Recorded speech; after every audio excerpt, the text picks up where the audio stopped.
There are moments in life when you pray and heaven feels silent. No answer, no sign, no comfort. Just the echo of your own voice returning to you in the dark. If you have ever been in that place, this story is for you. His name was Eli. He was not a wicked man.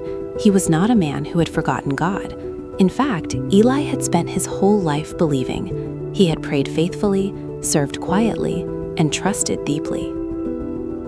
But that season of his life had become unbearable. His son had fallen ill, his crops had failed, and for 40 days, no matter how earnestly he cried out, the sky above him remained still. No vision, no voice, no miracle.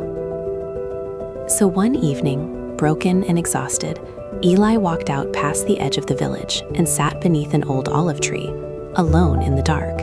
He didn't even have words left to pray. He simply sat there and wept. Then, without a sound, someone sat beside him. He didn't need to look up to know who it was. There was a warmth that came with the presence, something that stilled the shaking in his chest without saying a single word.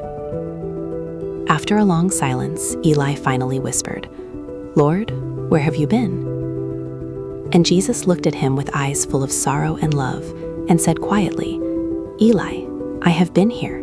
Every night you wept, I was weeping with you. Every morning you rose, I rose beside you. You were listening for thunder, but I was speaking in the stillness." Eli lifted his eyes to the stars above them, the same stars he had stared at for 40 nights, searching for a sign. They had not changed, but something in him had. "I thought your silence meant absence," Eli said. "My silence," Jesus replied gently, "was never distance. Sometimes I am most present in the place where words cannot reach you, in the quiet, in the waiting, in the grief you cannot explain. That is where I do my deepest work."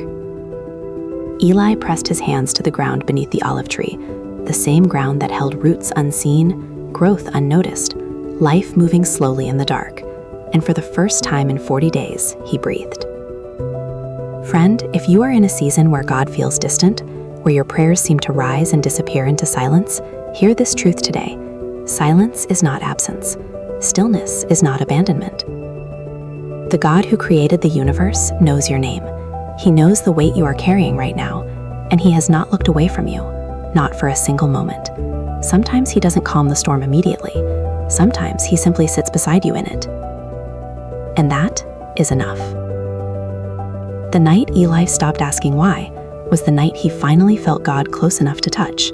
Don't give up. He is with you, even now, even here, even in the silence.